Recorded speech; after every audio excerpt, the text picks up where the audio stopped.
D'abord, je suis contre l'immigration. Clandestine ou officielle. Ouais. C'est une folie. On ne doit pas quitter son pays. C'est une folie. Ceux qui nous gouvernent, vous dites que le peuple leur a donné le pouvoir. Tu leur as donné le pouvoir. Voilà alors des expressions qui faussent tout. Le pouvoir est confisqué, vous parlez de 40 ans et tout ça. Est-ce que c'est toi qui donnes le pouvoir? Mon œil, partons de la base. Quand nous sommes en 59, moi j'étais là, j'étais homme politique en 59. Je suis né très beau, sinon je serais un très bon vieillard. En 59, on a décidé d'organiser ce qui va se passer dans ce pays. On a choisi quelqu'un qui est devenu d'abord Premier ministre. Comme il ne travaillait pas comme il voulait, je parlais de Mbida, on l'a mis dehors pour mettre son adjoint qui a accepté tout. Accepté tout, il n'avait pas besoin de lire. Allez-y voir ce contrat, qui est valable jusqu'à aujourd'hui. Je ne défends pas le gouvernement, mais je connais les vérités. Voilà, il y a un programme politique qu'on a imposé à nos dirigeants. S'ils ont le courage, qu'ils viennent de mentir, qu'ils ont les mains libres pour faire ce qu'ils devaient faire. Donc,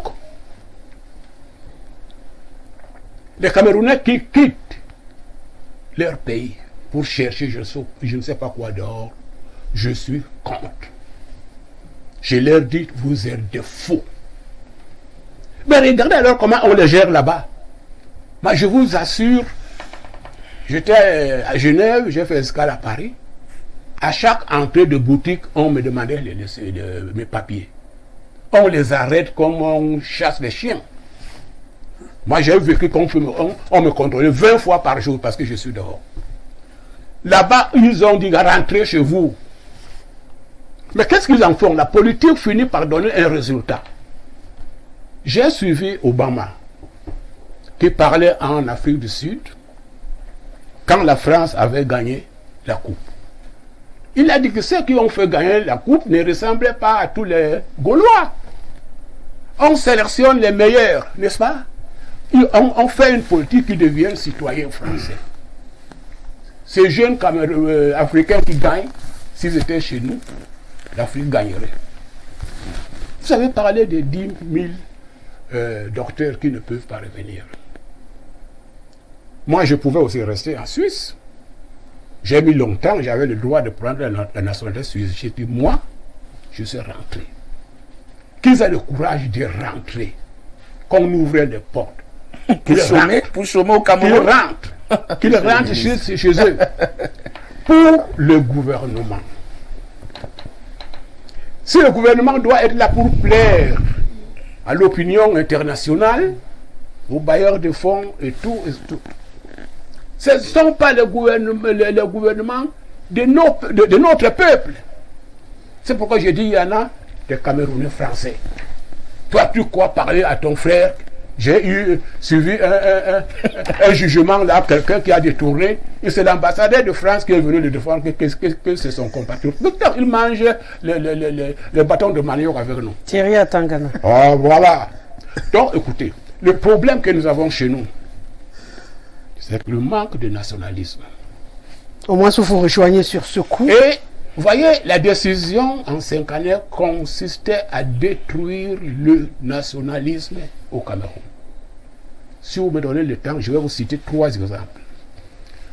Si ça peut rentrer dans 1 minute, il n'y a pas de souci. Bon, oui, alors je parle vite. Il y avait les nationalistes au sud, dans la région de la Sanaga maritime, dans la région Bamileke, dans la région de Bamoun. Quand vous voyez qu'il y avait les nationalistes partout, on a détruit ces régions. Les Bamoun n'ont plus de région. Les Bamileke n'ont plus de région, Bamileke chez Lietcham. On a créé quelque chose qu'on appelle l'Ouest. Là où l'on va assassiner les nationalistes. Pour mettre dans l'imaginaire des hommes Être nationaliste, c'est être criminel. En Sanaga Maritime, on a découpé. La Sanaga Maritime, parce que Oumyombe a dit la Sanaga Maritime, une partie à l'ouest, non, au littoral, et une autre au sud, au centre. Et les régions on appelle l'ouest. Qu'en réalité, ce sont des mesures qui ont tout perturbé pour plaire à la politique néocoloniale que nous avons aujourd'hui. Le système, je crois que le thème, les Camerounais fuient. Les cerveaux camerounais sont dehors. Et ceux qui sont là, ils le savent. Eux-mêmes, ils ont étudié en France. Et la plupart, pour revenir, ce sont les Français qui les ont mis là. Il y a un temps, on disait qu'avant de nommer un gouvernement, on envoie la copie en France. Et vous le savez. Et quand on veut dire la vérité, on a l'impression que, etc. Je ne veux pas dédouaner qui que ce soit. Je dis, nous sommes comme une colonie. Et regardez le fonctionnement de ce qu'ils appellent la francophonie. Mais qu'est-ce que c'est cette histoire? Qu'est-ce que c'est? Notre patron, c'est le français. C'est lui qui peut nommer le secrétaire général de la francophonie, qu'il soit rwandais ou bien canadien. C'est une politique pour faire avancer la francophonie, donc la puissance française dans la gestion mondiale des langues. Nous ne sommes que des outils. Et pourtant, on parlait de la richesse qui n'est pas entre nous-mêmes. On parle maintenant des conséquences que notre jeunesse ne peut pas. Je reste avec vous pour sortir, monsieur le ministre. Donc, en d'autres termes, on fait quoi? On croise les bras, on dit le gouvernement, il est incapable de bouger, alors souffrons en silence. C'est la projection que vous proposez au peuple camerounais aujourd'hui, qui crie et qui a envie des conditions les meilleures pour avoir envie de rester au Cameroun. Vous dites c'est dur, ok, on a les mains liées, les pieds liés par ceux qui nous les ont placés là-bas. Du coup, on peut rien faire. Là, on peut comprendre donc pourquoi tout le monde a envie de partir. Donc, trouver ceux-là qui bloquent ici pour essayer de manger sur place. Ah, madame, là, c'est très sensible. Je suis entièrement d'accord avec mon fils de gauche qui compte 40 ans. Je suis d'accord avec ceux qui pleurent. Quand tu pleures, ça veut dire qu'on t'a imposé de pleurer. Alors, qu'est-ce qu'on doit faire? C'est une question que regarde chaque Camerounais. Qu'est-ce qu'on doit faire? Au gouvernement, moi je dirais, donnez-nous la vraie démocratie que le Paul Biya a proposée. La vraie démocratie permet au peuple de s'organiser et d'avoir un gouvernement du peuple. Si vous ne l'avez pas maintenant, vous revendiquez devant quelle porte? Écoutez, moi je pense que cette affaire est politique. Profondément politique. Donc on fait tout pour les faire partir? Je vais vous expliquer. Bien sûr. Notre pays, un exemple concret, avait des sociétés parapubliques qui utilisaient des millions de Camerounais. Politiquement, les bailleurs de fonds ont exigé à notre pays de se retirer de ces sociétés parapubliques. Ainsi, on a créé la folie que vous avez vue en 92-93. Avec raison. Pourquoi aujourd'hui, si vous regardez les fléaux en Europe, l'État sort l'argent pour donner aux sociétés, pour qu'elles relancent l'économie. Mais chez nous, on nous impose exactement le contraire. Donc c'est politique. Politique extérieure qui nous détruit. Quand vous êtes dans votre pays et que vous n'avez pas la monnaie, c'est quelqu'un qui va imprimer le papier et faire tout un montage que tout ce qui entre chez vous passe par lui. Et toi, tu subis le produit 10 fois plus cher. C'est politique. Quand vous regardez même la gestion interne de notre pays, ne parlons pas du gouvernement, regardons les sociétés. Il y a un État qui se réclame contrôler plus de 70% des sociétés au Cameroun, c'est la France. Ces sociétés ont une politique qui leur permet de faire ce qu'ils veulent. Il n'y a pas de contrôle. ils exportent sans contrôle, ils vous donnent des salaires de misère. Ça veut dire que le cumul de ces chômeurs, on accuse l'État. C'est là où moi je ne suis pas d'accord de foi. On accuse le gouvernement. L'État. D'accord. Quand on va revenir au gouvernement, le gouvernement est orienté avec un seul parti politique. Oui. C'est encore un autre sujet délicat. Parce que la gestion de notre pays n'est pas encore une gestion où tous ces partis politiques ont un mot à dire. C'est pourquoi je dis souvent que nous ne sommes pas encore un pays indépendant.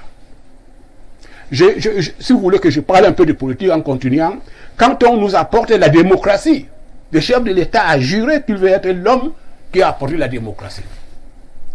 On l'a encerclé. On dit on va imposer la démocratie apaisée. Ça veut dire que celui qui gagne doit continuer de gagner. Qu'est-ce que ça veut dire d'apaiser? Quel est le changement entre les partis uniques et ce que nous avons aujourd'hui? Ce sont des parenthèses et je m'excuse. Non, il n'y a pas de souci, je vous le permets. Donc, moi j'ai été ministre du Travail dans ce pays. Sociale, oui. Quand le Cameroun devait imploser les syndicats et tout, j'avais ça sur ma tête, dans la responsabilité du ministère du Travail, c'est moi qui devais rencontrer tous les greffistes, etc. Les syndicats. Et quand vous discutez avec eux, ce sont des patriotes. Ils n'ont rien contre le gouvernement. Mais dites-vous maintenant, un chef de famille qui avait un salaire, on a fermé ces sociétés d'une façon arbitraire. La Camchip produisait plus de 40 milliards par année. C'est moi qui étais le gestionnaire comptable de la Camchip. Une société qui n'avait pas de problème. On dit privatiser. Donc il y a une politique de la gestion coloniale. C'est le mot que je trouve. La gestion coloniale a changé de couleur. D'abord, l'esclave, non, on l'a modernisé. Colonialisme, on l'a modernisé. Néocolonialisme, on va encore moderniser le style. Tous ces conflits naissent ou provoquent pour que si un chef d'État veut faire le bien dans son pays, on va tout faire pour qu'on l'écarte. Je ne parle pas encore de la Côte d'Ivoire et d'autres pays. Donc notre situation que nous avons, c'est politique. Il faut maintenant revoir, quand j'ai fait allusion, on ne peut pas abandonner la jeunesse sans la former. Il faut que la jeunesse ait un cadre. Par exemple, j'ai donné un exemple de service militaire, comme les autres pays ont fait. Ce service militaire transforme le jeune homme, il devient patriote, prêt à défendre son pays. Il n'a pas été formé, il n'a pas un programme qui le protège, il n'a pas de suivi, il n'a rien. La responsabilité, on accuse le gouvernement. Après avoir vidé tous les moyens que le gouvernement devait utiliser, la richesse de ce pays, est-ce qu'elle est entre les mains des Camerounais? Et voulez-vous maintenant accuser qui? Nous avons un problème politique. Il faudrait, à mon avis, si on veut trouver des solutions, convoquer les responsables politiques. D'accord. Et régulièrement, pour proposer des solutions, de vraies solutions, pour que le Cameroun se dise, je suis un État, je me construis. Bon, s'il vous plaît, vous faites la politique pour enlever celui qui vous gouverne. Moi, je comprends très bien. C'est une ambition de chaque parti politique. Mais vous ne pouvez pas toujours ignorer les vérités que nous avons en place. Tantôt vous condamnez que nous n'avons rien à l'intérieur, machin et tout. Je vous dis que nos gouvernants sont des prisonniers d'un système néocolonial. Ils ne peuvent rien faire. Ils ne peuvent jamais payer la dette qu'on nous impose. Qu'ils partent. Écoute-moi, qu'ils partent. Tu feras quoi? Qu'ils partent. Écoute que je le dise, c'est que non. Nous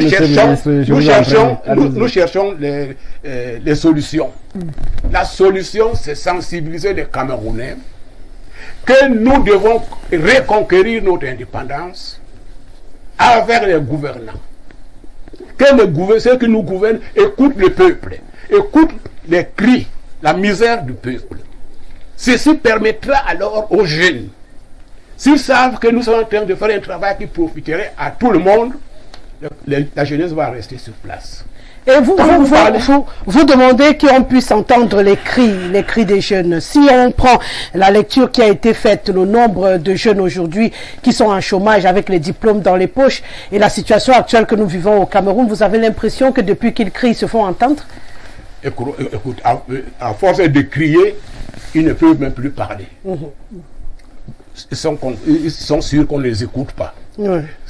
Mais, je veux que quelqu'un vienne me prouver que les richesses de notre pays sont entre nos mains. D'accord. Alors, la jeunesse qui est à l'extérieur doit être sensibilisée que si longtemps que nous tous ne serons pas à l'intérieur pour construire ce pays, il n'y aura jamais de changement. Bon, on parle de 40 ans. Je suis d'accord. Vous savez, au Cameroun, il y a une loi, on peut changer l'acte de naissance, n'est-ce pas?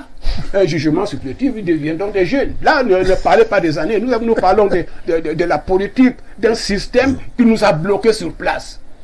Vous vous rendez compte? Aucun ministre ne peut dormir chez lui parce que les siens sont des chômeurs. Les siens cherchent du travail. Les siens sont malades, etc. Nous tous, nous sommes confrontés à ça. Non, les ministres n'ont pas ce problème. Non, moi, j'étais ministre, j'ai mille problèmes que toi. Donc, je vous dis la vérité, que ceux qui nous gouvernent essayent, mais non pas l'appui de la population. C'est là. Là où il y a un problème. Bon, on va permettre aux autres de réagir parce qu'apparemment vos propos